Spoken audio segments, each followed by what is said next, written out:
Interpreting in Mr. Smith's 8th grade science class. The students are studying about the human skeletal structure.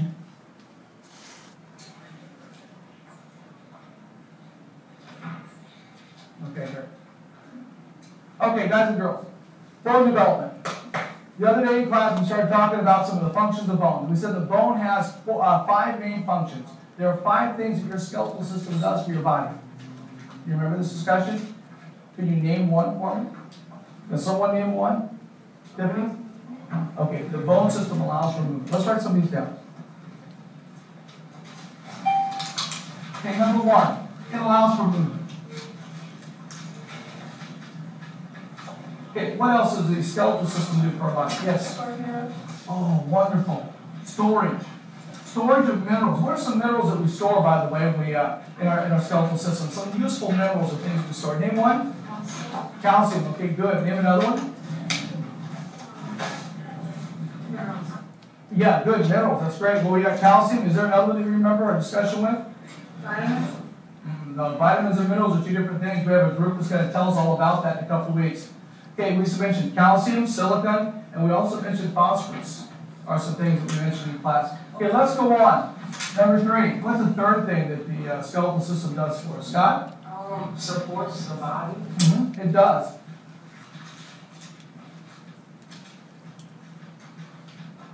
It supports, it adds structure to the body. It supports. Remember the example we gave in class the other day. Those of you that have been camping before, right?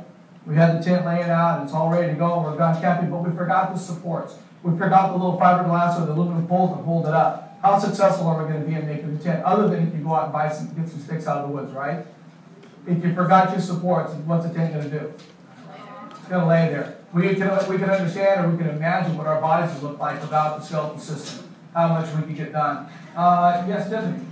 Makes blood cells. Wonderful answer. One of the 2 types of blood cells that we know that it makes. Kayla? You got it? Red and white. What do red blood cells do for you, Kayla? What do we need red blood cells for? Can you tell me? The transport oxygen. Wonderful answer. Transports oxygen. Even transports carbon dioxide back out of the body, right? Good. Transports gases. What do white blood cells do for us? What do white blood cells do? Yeah, go ahead. Clean out your body from all bacteria and stuff. Very nice answer. Very nice. It helps clean the body, keeps it cleaned out. Bacteria infections, things like that. Okay, number 5. What's the 5th thing that the skeletal system is going to do for us, Brad? It protects us. Okay, good. It protects us. How does it protect us? How does the skeletal system protect us, Daniel? It protects the organs by because it's hard and Okay, give me an example of an organ that's protected by the skeletal system. Go ahead, name one. Yeah, the heart's protected by the skeletal system. Name another one. Okay, the lungs are protected. Never mind. What? Okay, your stomach is down here, okay, but it is semi-protected by the rib cage. Go ahead. the brain. Okay, the brain's another really important piece protected. Okay, let's stop there. Okay, guys and girls, these are the 5 functions of the skeletal system. Now, what we need to do is we need to talk about the beginnings of the developing of the bone itself. Now, when you guys and girls, when we were all born, when we first came into this world, our bones were not exactly the way they are now. Anybody have any idea of what our bones were probably like when we were born? Gary? Smaller. Okay, smaller? That's true. Much smaller. Donna? Excuse me? You know, we say fragile. We say that the bones of a baby are real fragile. But you know, that's really not true. That's really, really not true. And there's a reason for that. That's where we're headed. Go ahead. Okay, you hear what he said? Say it again. They're flexible, they've been more easy. You said that they were surrounded by? More cartilage. Okay, he's almost there. They are flexible and they do bend more easily. But are they surrounded by more cartilage? I think the proper way to say it is what? They are. They are mainly cartilage. The bones of a young child's body are mainly made up of cartilage. Matter of fact, the way the bones harden or solidify themselves is by adding what to them? You guys have told me already those things. Okay, good. Say it again. Calcium. Okay, calcium. Say it again. Minerals. Good. Calcium, minerals, phosphorus, silicon, all those things added. We know that if we add minerals to the bones, just like we do when we add minerals to the rocks, what's going to happen to the bones? Say it again. They're going to harden. That's why rocks are so hard, is because they have minerals in it. Put your chair down. Don't break my chair. Okay, the rocks are so hard because of the mineral content in them, and your bones are so hard because of the mineral content also. Guys and girls, if we took a bone and we boiled it or leached out or pulled out the minerals out of the bone, what could we do with the bone? If it isn't brittle or hard, what could we do? Yeah, bend it, yeah. Guys and girls, we could take a bone and we could tie it into a knot and it wouldn't break. Whoa. We could tie it up, we could tie it in a knot and it wouldn't break. So, developing bones. Most of us start out, all little babies are going to start out with cartilage. Mostly the body's made up of cartilage. Now, where can I find cartilage on my body? How can I see an example of what cartilage is really like? Okay, everybody go. Get yours. Okay, right here, where else? Where else? Go. Your nose. Tip of your nose. Do this. Tell me something about cartilage now. Tell me something about cartilage. What do you know about cartilage now? Go. Okay, it's what? Okay, she said it's bendable. You may not heard it's bendable. Yeah? Hurts when you pull it. Yeah, it hurts when you pull it. Go ahead. It's softer. Softer than bone, bendable.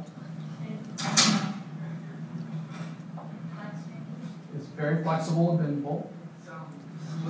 It's squishy. Guys and girls, you know I think it's amazing though. Even though it is softer and bendable, it does still support. It does still hold up and support. It has shape. It supports the muscle or the flesh around it. So cartilage does have some neat characteristics. If you want to see cartilage up close and personal, next time you eat chicken or chicken breasts, go down to the very tip of the breast there, and you got that white rubbery stuff. Ooh, yeah, that's it. That's the cartilage. Ooh's the cartilage. Now, let's talk about a developed bone, or the bone structure itself. Now, what I've got up here is an incredible, probably a world-famous picture of a bone that I drew up there myself. I want you to, I did this myself. I did. Okay. Thank you. Throw money now. Okay, here we go. Now, let's talk about some of the different structures. First of all, there's the white out here that surrounds the outside of the bone. It tends to be a sleeve that surrounds the bone. What do we call this sleeve? Does anybody look ahead in their book? No. No. Everybody say the word. Just a minute. Everybody say the word periosteum. Periosteum. One more time. Periosteum. Periosteum. Periosteum is a protective sleeve that surrounds the outside of the bone. So if we look over here, by the way, what's the longest bone on the human skeleton? What is it? Femur. Say again?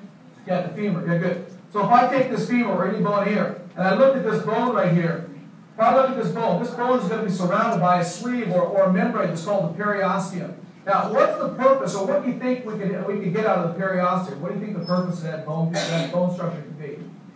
Why would you want a sleeve around this bone? Oh.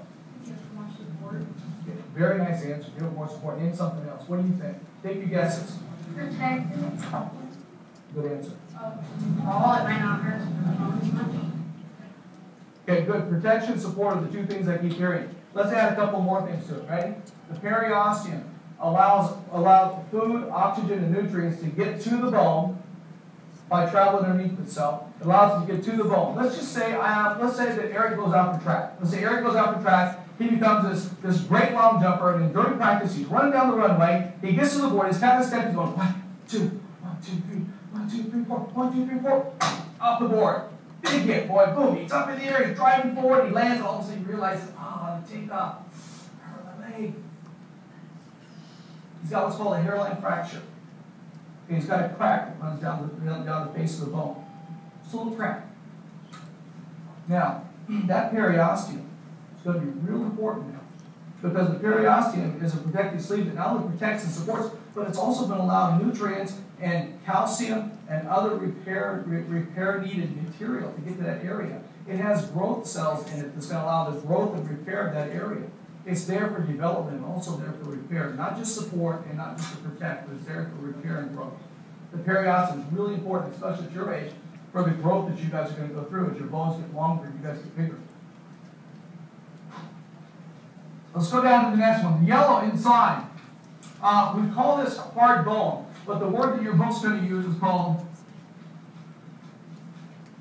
compact bone. Compact bone.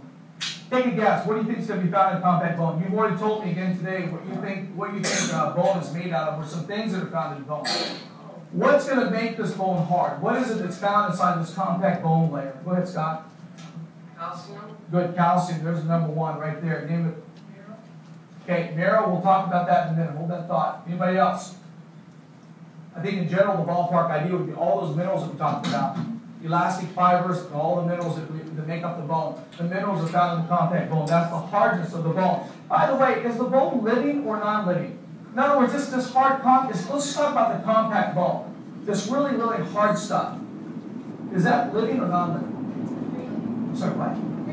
You think compact bone's living? No.